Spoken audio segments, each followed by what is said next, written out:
Ndamira pamberi pedera mambo mutasa. Ndamira pamberi pedera mambo mutasa. Zvese ndezvechokwadi. Zvese zvandakutaura ndezvechokwadi. Ndikanyeba chabatwa nemhosva. Ndikanyeba chabatwa nemhosva. Mwari ari mubatsiri wangu. Mwari ari mubatsiri wangu.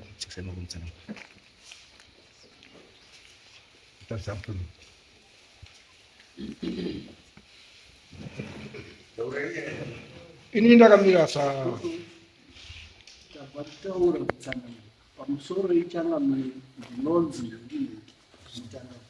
pamusoro wechangamire ini ndinozi Thomas Mabureke, ndakamirira Peter Mabureke. Takatengeserwa munda isusu nasabhuku wakanga aripo aizi John Babs. Sabhuku waripo wasati wapo. Saka ipo pao takawaka tobva taisa fence nemagedhi atakaisa panzvimbo. Ife changamire maunze takatakawa pamutete. Sabhuku mandopera takatakawa pamutete wakanga waripo. Saka tati garei sekungo mabasa patakakaenda kumabasa. Chakaitika ndechekudadzira kuti isusu takazoona sabhuku wakuisa munhu panzvimbo. Sabhuku akanga apo, mushure monge sabhuku akanga aripo ashaika. Tikaenda tikabvunza sevanhu tatakamirira kudatsa kuti zvinezvo makuisa munhu apa musikuona kuti pane dzimba here, padongo pemunhu panoita kuti muise dzimba here uye pakafenzwa. Sabhuku iye akati apa pamunda apa ndepababa wangu, ndepehama yangu. Saka hapana munhu anofanira kuti andichandichiwa panyaya yemunda apa. Hama yangu yakafa isina mwana basa ndiye muridzi wepamunda apa. Ndikati kwete, chinzi pakawaka zvanzi iye sabhuku wacho munhu wakawaka pamba apa haana kumbobvira ambouya patiri panapa achinitaura kudadza kuti ndiri kugara apa. Ndikati munhu kati munhu angabva kubva musango here kungouya kwangowaka pasabhuku aripo nekufenza pasina chaanonga ari kuziva pakagara vanhu. Sabhuku takakonana nasabhuku. Sabhuku akangodaidza kuti hapana munhu anotichanda chaba munda ngewabambo wangu. Sabhuku wakaisa munhu.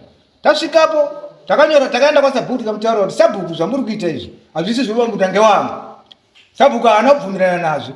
Takanyora maplakazi tikasiya taisa pawaya yakanga iripo kudadzira kuti munhu wese anouya kuzogara apa ngaasafurirwe achiuya kugara apa kana kutengeserwa nzvimbo iyi. Nzvimbo ndeyangu inini Peter Mabureke. Sabhuku haana kuzvidairazvo. Vanhu vakanga varipo vakadadzira kuti isusu hatina zvatinokwanisa kuzviita. Takaona pane munhu akanga aripo. Structure yakanga iripo yakanga yavakwa ipo paya. Imba yanga iripo yakabva yakurunurwa masabhestos akanga aripo. Ndobva aiswa wobva watochera mabhanana. Tizibva taona pakuwakwa. Before wasati wawaka takavataura kuti apa musawake ba. Mukawaka nzvimbo ichazokundetsai. Maplakazi makaona atakaisa pawaya ekudadzira kuti panapa pamunda pedu patakatengeserwa panapa zviri pamutemo nasabhuku takapatsira pamutemo tikabvisawo mutete kubva kuna sabhuku wacho akanga aripo kusvika kuna mambo akanga aripo kuenda kwana Ushe Samanga. Asi mukomana wakadadza kuti inini zvinova zvaitika ini handisi kumira. Zvandiri kuita inini ndiri kutowaka nekutodhivhelopa nzvimbo. Kana sabhuku achinge auya inini ndikaona kana pane chinova chandetsa Mabureke kana uchinge auya kuda nzvimbo yako inini ndinonangana nasabhuku nekuti inini ndakatenga kubva kuna sabhuku. Saka takataura kuna sabhuku tikadadza tikati izvi zvinenge zvatova neruvengo mukati. Saka takatsvaga kuti tikatitsvage kune vanotonga vanhu vanoziva vanoteedzanisa because zviri munyaya dzeminda inyaya dzinonetsa. Kune vamwe vakanga vakaiswawo panzvimbo pacho vagoburirwa munda nasabhuku. Ndakaona umwe wacho takasongana naye uko kumana Puzu. Akadadza kuti Mabureke apa ndakasiya ndaona kuti pane muromo akabva amira kudhivheropa. Asi akadhivheropa ane simba rekudadzira kuti ndakabhadhara mari yangu kuna sabhuku. Sabhuku tikamutaurira sabhuku akati inini ngepangu nekuti ngepabambo wangu wakafa asina mwana. Kusvikira pazuva ranhasi kusvika tasvitsana kudai. Saka imimi nyayo uyu ndiye sabhuku. Sabhuku ndiwo vari panapa. Mandiopera. Ndiye akapa munhu. Ndiye akapa munhu. Imimi makapiwa kana makatenga. Akanga aripo sasekretary wacho wasabhuku ari pano. Ndauya naye ndiye ane zvese. Makapiwa here kana makatenga. Nzvimbo yakapiwa. Takapiwa. Sevanhu wapinda mubhuku nasabhuku. Tikabvisawo mutete yedu. Pane fence. Pane fence nemagedhi. Pane dzimba. Nedzimba. Uyu sekretary wacho ari pano. Pamakapiwa. Ari panapa. Ndauya naye sewitness. Ndiye anga ari secretary wenhingi wasabhuku. Baba wake ndiye anga ari sabhuku nguva dzacho idzodzo. Wambobhadhara mutero. Mutero wakanga usi kubhadharwa bana. handidi kuti ndinganyepa panyaya yemuchero. Muchero pakanga pane nguwa usiri kubhadharwa zvekuti zvatanga tiri kubasa pakanga pane munhu aitogarapo watakati gara uchengete panzvimbo.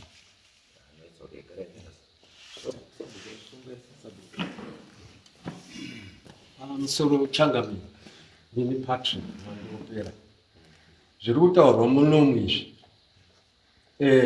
ndini sabhuku munongoziva kuti sabhuku anga ari panzvimbo unopa munhu saka zvaari kutaura izvi kuti kwazivo takapiwa inhema hawanombopiwa wakati iwo wakatoti iwo wacho vari kumangarira inini wacho nditezvare vangu inini kwakarora mukoma wangu inini ndio wakarora handadziya uri kumangarira wacho wakazi iwe ufana umbogara wako apa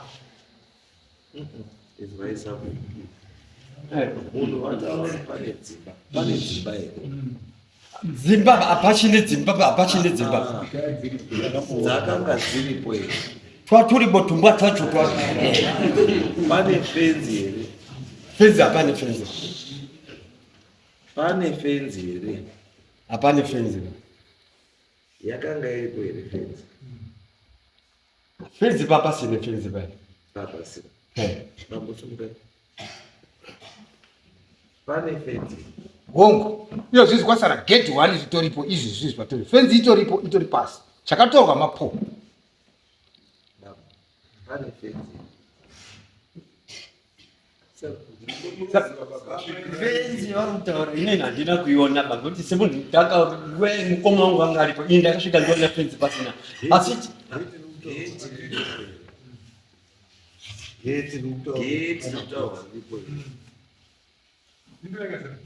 gate riripo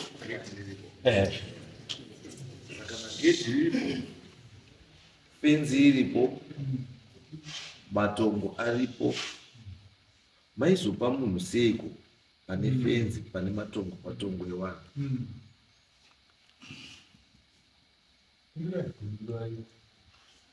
zvireva ngezvekutika mukoma wangu inini wakanditaurira kuti munhu wakapinda ipapa wakaita zvekudini zvekukumbira kwete kuti kurima ba hapana munhu anokumbira pekugara muruzevha nyangwe mutaundi wobva afenza wobva awaka makatarisa munhu akumbira pekugara kokugara pekugara panokumbirwa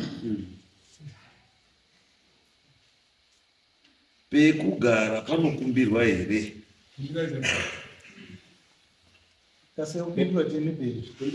pekugara panokumbirwa panokumbirwa ndepane dzimba kare dzakawakwa kare munhu wokumbira ndipokumbira wombogara wahangwa ndichiwaka kwangu kana kusvikira ndawana kwangu kekugara noti pekuti munhu anodziwakira dzimba anozvifenzera musha wake moti wakakumbira kutochaya and the funny part of it ndekuti imimi yamutaura reported speech because handingi makazvita muri kuti mukoma wenyu akakutaurirai kuti vanhu ava vakandoya vachikumbirawo pekugara iye mukoma wenyu asati aenda sei asina kuwabvisa sezvo ari aiziya kaurongo wanga uripo sei aizotaurira imimi kuti vanhu ava vakakumbira kuti vandoonawo pekugara sei asina kuita agreement iye nevanhu ava akasiya abvisa vanhu akada kuti bhora racho ari mabazhire kwamuri kuti mimi mozovabvisa ende zvamakanoita manje hamuna kuvabvisa makavasiya varipo mubva maenda kugadza vamwe vanhu pamusoro pavo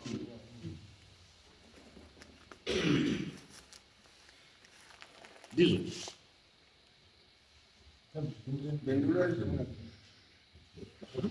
ndinozvizwa but imimi chekuti muti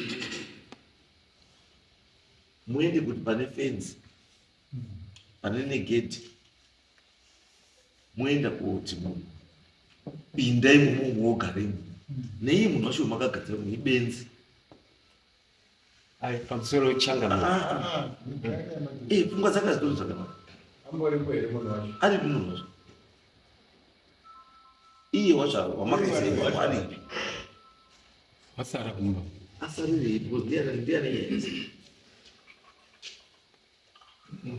because anenge haasitodini anenge yemunhu ari kutowaka musteni musiri make ndiye munhu anenge imi maya kudarika kuno maifanira kutoya sewitness yekuwitnessa kuti ndimi makamupa pekugara asi musungwa ari munhu akawaka muyadi musiri make imi musasabhuku motoya sewitness kuti ndii ndakamupa ndizvo anozverisabhuku ndizvo imi muri witness chete. But in this case, I'm not to the witness. Why? Because the arrangement is not to the so you cannot be a witness to that arrangement. Because Mamusipo, which I'm not the back. Package arrangement, Mamusipo. Power Pio Simbogara. ndandisipoba asi Mamusipo. Saka mkwasikunyira mudare sewitness yenyaya iyoyo because hamuizivi ndizvo andizvere bambo ndizvo hazvo changa hamusiri babambo iye mukomo kuita witness wakaiswa dai kuri kuzi nhasi unobamba parozi parwizi panyapanda paonekwa munhu akafa murwizi aroratidza kuti akaurawa mukoma uyu yobva kutaura kuti munhu akafa kurwizi uku unenge wakaurawa ndiJoni Maboreki. Maienda here kumira mukoti kuti munhu ari kurwizi uku wakaurawa ndiJoni Maboreki.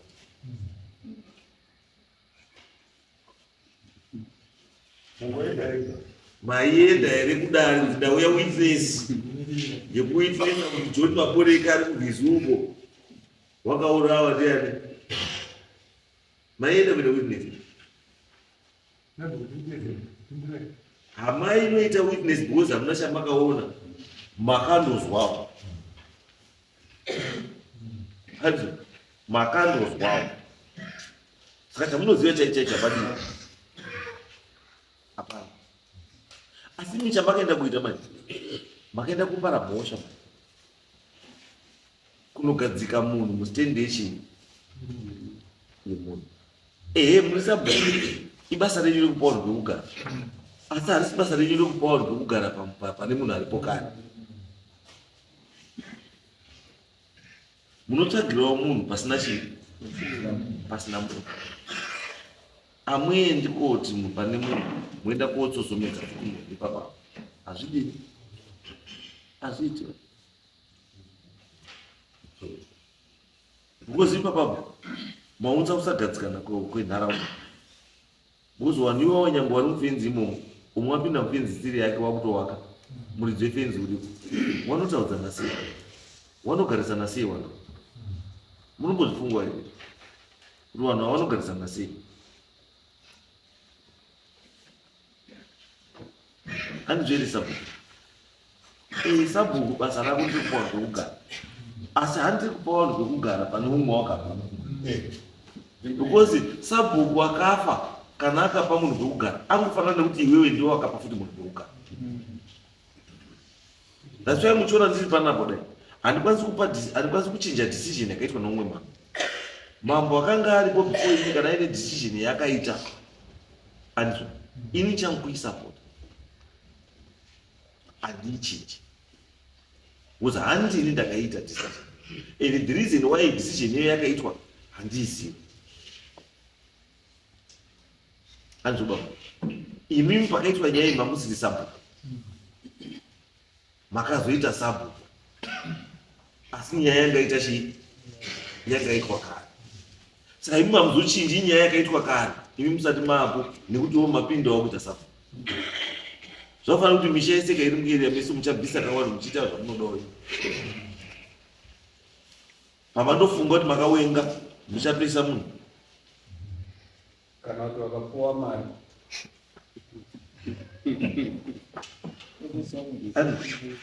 zvakashata. Dongo remunhu idongo remunhu. Ndozwa vanhu muchinyepera namasabhuku muchiti munhu ukaita 5 years usiri pamba pakaita dongo pazodai panozogara mabhinya. Hakuna mutemo wakadaro kuti kana pamba munhu asaka. Dongo remunhu idongo remunhu. As long as munhu iye asati auya kwamuri sabhuku achitaura kuti sabhuku ndatama pandandiri paya chinditsvagai imwe munhu wekuisa papi ipapo.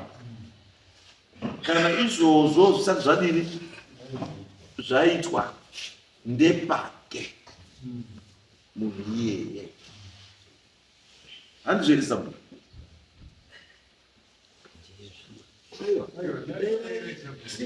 Hatisi kugara baba, tinobatsirana zvinhu zvinaka.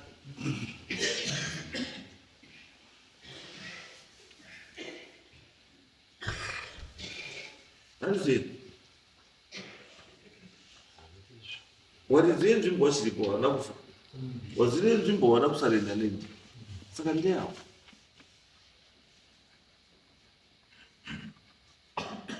Endai motsvagire munhu makaisa munda wemunhu, mutsvagire pamutokugara. Siyanai nemunda wechi. Uyu kana aine dambudziko rake rekuti makapiwa mari kuti agare ipapa, dzoserai mari yake. Wanodzoka pamba zvatopera hande munhu